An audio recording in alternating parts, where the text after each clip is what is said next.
Mamdani, Dios me libre. Oh my God. This is comunista. This is socialista comunista. Me, I like the other guy. No, Mamdani. Como, maybe a little bit. No, I like it. Courage. Are you a Democrat? Me? No, a Republican. Because this 4 years so New York is destruction. And the bus, lot of people no pay. Me never, I'm pay all the time because I respect the line. He win, by the way? He won. They chose the knucklehead, so we're gonna pay for it. What happens if he opens up the government-run grocery stores? I'm not with it. Oh, you don't like the government-run grocery stores? No. $30 minimum wage. Can you explain how that might affect businesses? On the hell, it's over. How are they gonna make payroll? It's just about all the policy that he tried to do, increasing the workers and the taxes. It's not good. The minimum wage doesn't help the worker, it just helps the system. Pay more money, more taxes, prices go up. Overnight, half of them will go out of business. Well, I'm in a blue state, I'm sorry, but I've been red my whole life. Democrats have always ruined, steal, rob, and lie. Any thoughts on having him for 4 years? What I can do is just swallow and try to face it, but it's not easy. We're cooked. We're on the way to becoming a communist The state. city's in trouble. We're in trouble. Good luck. What you just saw there were the business owners and elderly of New York City saying there's no way that they're going to vote for Mamdani. And yet, he is still going to be the next mayor of New York City. Now, I can't say I'm surprised because there was nobody else to even run against Mamdani. The only other person that I knew their name was Cuomo, and I knew nobody was going to vote for him because of what he did with COVID and the elderly. So I knew he was already, it was basically pointless of him running. And the other guy, I don't even know his name, so I knew he wasn't going to win. So Mamdani won in a landslide, and his entire campaign was on everybody gets free stuff and the rich get taxed more. And that's only going to drive the businesses in New York City away from New York City. But these are the things that he campaigned on. He wants to freeze rent on nearly all rent-stabilized units in New York City, which number in the millions. He wants to provide universal free health care for all children aged 6 weeks to 5 years old. He wants to make all city bus fares free, so that eliminates all bus fares on every city route. And he wants to create a network of city-owned grocery stores. And he went as far as to tell people that to stop donating to him because he doesn't need their money. He wants to help lighten their load, so don't donate money to him.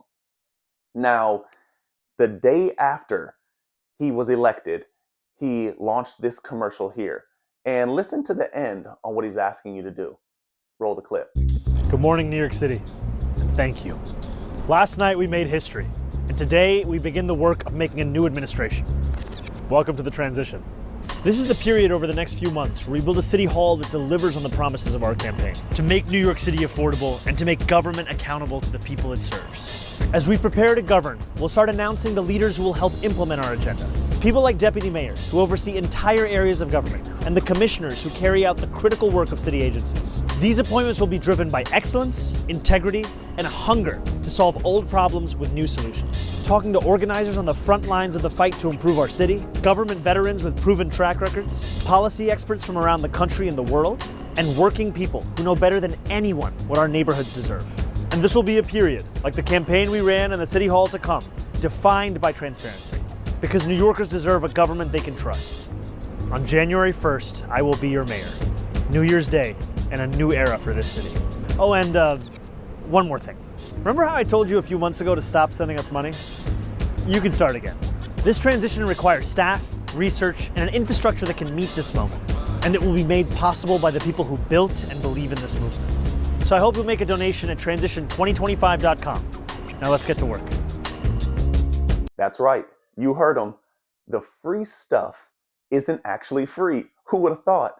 Now he wants the voters to start donating money to him so he can start trying to implement the things that he promised that were going to be free and get them running with your money, which doesn't make any sense at all. Now, just to put this in perspective, I pulled some numbers on the promises he was making during his campaign on what he wants to do in New York City when it comes to all the free stuff. And I want to give you an understanding of how much this is actually going to cost. The universal free healthcare for anyone between 6 weeks and 5 years old, that's only going to cost about $6 billion a year. The free city bus fares for everyone, that's only going to cost about 800 million. No big deal. The stabilized housings, oh, that's only going to cost about $100 billion over the next 10 years. The city-run grocery stores, only $60 million a year. This stuff that he's trying to have done costs a ridiculous amount of money. And honestly, it's not feasible because nothing in this world is free. And that's how he duped his voters. But I think Megyn Kelly actually had a really good point. She had some guest, I forget this guy's name, but he sounds really smart. I've never heard of him before. But I really like their take on how they believe that Mamdani was able to dupe people and actually get into office. Roll the clip. Young people put him over the top. I mean, under 29, guaranteed they voted for Mamdani, and up to 40, 44, they voted for Mamdani. Anybody over 45 voted for Cuomo and a few for Sliwa. But these young people said, the ones in that first group, under 29, they don't even remember 9/11. It's like they don't teach history anymore, and they have no personal memory of it.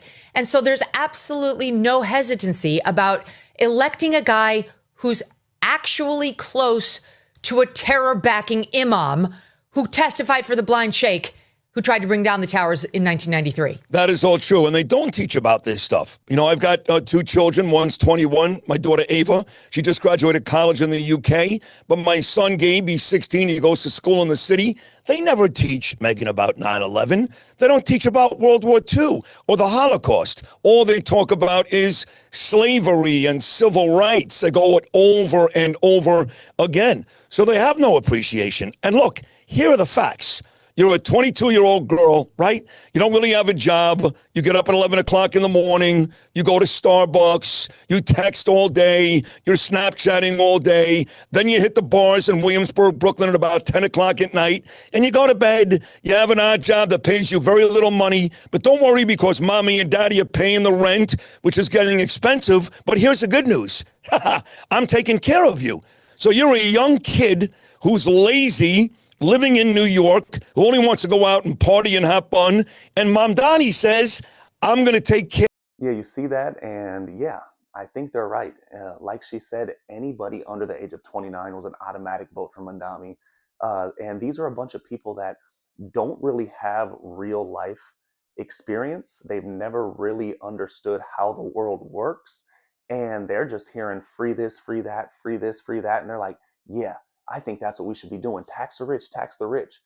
But what they don't understand is, all right, let's just give free rent. Freeze the rent. Nobody has to pay anything. Well, what's going to happen when the utilities start breaking down in those units? How is the landlord? He's not making a profit because he's not receiving any payments. How is he going to come in and fix that leaking tub or that leaking sink or that toilet that won't flush? How is he going to hire somebody to come fix that if he's not getting any money and he's not turning a profit? People don't think of this stuff. And that's just one example. He also wants to defund the police, which absolutely makes no sense because New York City is already crime-ridden as it is, and they're short-staffed. And if you take more police off the streets, it's only going to increase the crime. It makes no sense to me, and I can't wrap my brain around the way that these people think. But I could go on and on about this all day. So let me know what you guys think about this down in the comments section. I hope that New York City becomes better and he does an amazing job, but I highly doubt it's going to get any better with the nonsense that he's spewing. What do you guys think? Do you think Mamdani is going to do a great job, or do you think that New York City is doomed? I'll catch you on the next one.